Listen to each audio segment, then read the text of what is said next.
The world has a lot of places to visit. Why go any particular where? I picked Iran for my last international travel destination, mostly because I wanted to see what the cradle of civilization looked like today, or at least get as close as I could to it without going against both official travel advice and my own sense of self-preservation. Having seen the terrain in which Homo sapiens had really kicked off as a species from a global perspective, this trip I wanted to see where we started out from. Or I meant to. I paid the deposit on this trip before thinking to actually Google where that was, and realised afterward that I'd pretty much landed myself in the wrong part of the continent. When the day came, it took me 4 counters, 7 airport staff, and 2 different sets of luggage tags to convince everyone at Wellington Airport that I and all of my stuff should be sent to Zimbabwe. But I did manage to board a plane to Auckland, so I could catch a plane to Hong Kong for a 9-hour stop to freshen my boarding passes and get assurances that my luggage was definitely following me. Then onto the next plane to Addis, slight pause to blearily register that I'd at least made it to the right continent, and onto the final plane that finally landed me at Victoria Falls. I'm told my luggage did make it onto the final flight with me as promised, it's just that it didn't also get off with me, and by the time I got around to talking to the right person, the plane had left again. Cue a whole bunch of helping an airport person do their admin, which meant I missed the airport transfer I'd booked, and then somehow the backup transfer that was arranged also left without me. When my exhausted, dehydrated self finally did make it to my concrete oven of a room in the hottest part of the day, there was a power outage, so no charging my phone or using the ceiling fan, and only boiling hot water would come out of any of the plumbing. But the thing that broke me was being told I couldn't leave the windows open lest baboons steal all my stuff.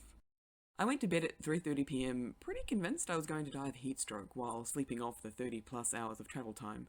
At that point, most of me wished I'd followed my bags queue and not gotten off the plane either. But after a day and night spent mostly sleeping, a new day dawned. One in which it turned out I wasn't the only one who'd had a bad night. So I spent the time I was going to be anxiously waiting to hear about my bag, taking a breath and settling in as best I could. I found the bar, ate some crocodile, and made some friends. It was good, but not as good as when my luggage actually did arrive. Thus began in earnest 21 days of campsites, looking at things, and road tripping in this beast. The days developed a general pattern. Waking up before dawn had managed to crack, because, well, camping does that. Trying to remember what the bathroom looked like. Packing down the tents, and then being presented with a delicious array of breakfast foods. After packing up, we'd pile into the truck for all kinds of remarkable backdrops to be pushed past our window, prompting me to take way too many pictures of scenery. We might be on the way to an activity, like a visit to a wildlife sanctuary with a forensic lab with all kinds of alcohol, and judge a pet vulture with a penchant for attacking tall blonde females. Or maybe a wander around Death Valley, or a ferry ride, or a clamber around dunes at sunrise. Or jumping off a perfectly solid cliff, carrying it off like it weren't no thing, and celebrating with mojitos and waffles by myself at 10 a.m.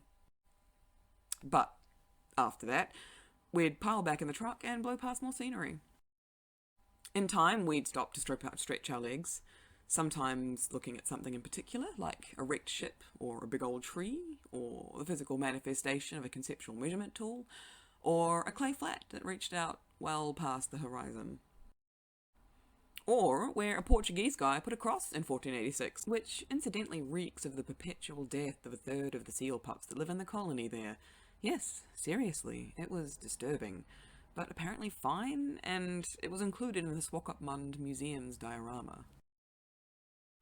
After driving, it would usually hover around lunchtime, and then we might stop at a handy picnic spot to set up, eat, and use the facilities.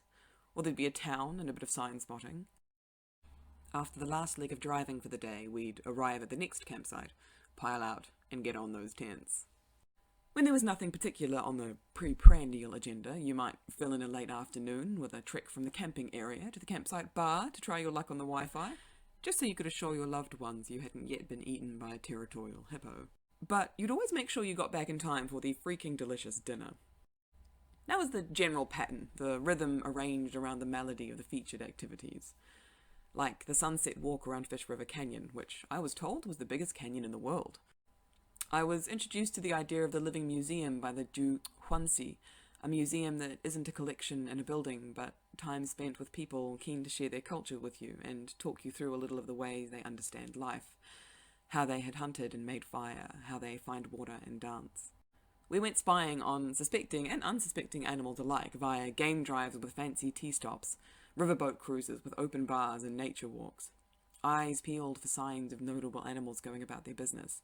We'd follow in their footsteps and walk in their places. It was the expected unexpected that I enjoyed in that semi-wild.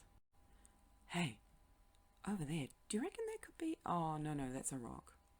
Oh, but look, that's gotta be... that's a termite mound. Oh, No, that's a pile of dung. And there's another termite mound. No, wait, that's a jackal! Once the group was stopped, a wall of faces, some peering through binoculars, staring at twitching trees and shifting uncomfortably for a solid 10 minutes, listening to whispered claims that there was totally a whole freaking elephant just behind those tiny bushes over there. Shh, can't you see it? Then on turning away, wandering off in the opposite direction, we stumbled across a whole freaking family of elephants just wandering out into the open on the hunt for a mud bath. Or you'd be trying to make out grey shapes in the scrub because everyone else is convinced there's a rhino family in there somewhere, just for the little calf to suddenly break cover and moo directly at you. We spent Christmas and Boxing Day cruising the Okavanga Delta in Mokoro, ably ferried by pulla through rivers of floating grass and lily flowers that I at first mistook for fields, and set up camp on an island in the middle of the river, which was exactly as idyllic as it sounds, apart from the visit to the hippo pools, where they all look pretty territorial to me. I spent the only afternoon I had in Cape Town heading up Table Mountain, which everyone said was the thing to do. Yeah, it looks kind of high, I guess, I thought, looking at it from my hotel window. A car ride would be quaint. Then I saw the view from the cable car's base station and had to grimly repeat to myself that that beast of a cable car takes up to 880 people an hour up and down on the regular and everything is fine. It totally wasn't going to snap and I wasn't going to manage to fall out somehow. And after the perfectly fine trip up and the view from the top, I wasn't sure if I was going to be able to get back in the cable car to go down again. But it's fine, I thought. All I have to do is not fall off for a night and then the plane could just pick me up from here. While I was deeply thankful the weather was clear that particular day, I did time my trip to Africa for the rainy season for a reason. The rains, when they did come, were blessed. I watched clouds in the distance light with flashes and forks as we drove through the scenery.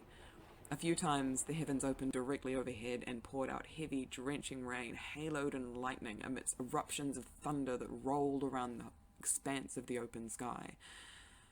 I sung under my breath and failed miserably at not looking too pleased with myself, because apparently somehow thunderous rain isn't what everybody wants when they're going camping. But there's a saying about good things and endings. It was only 3 plane rides home to a very full washing basket and a very distressed cat.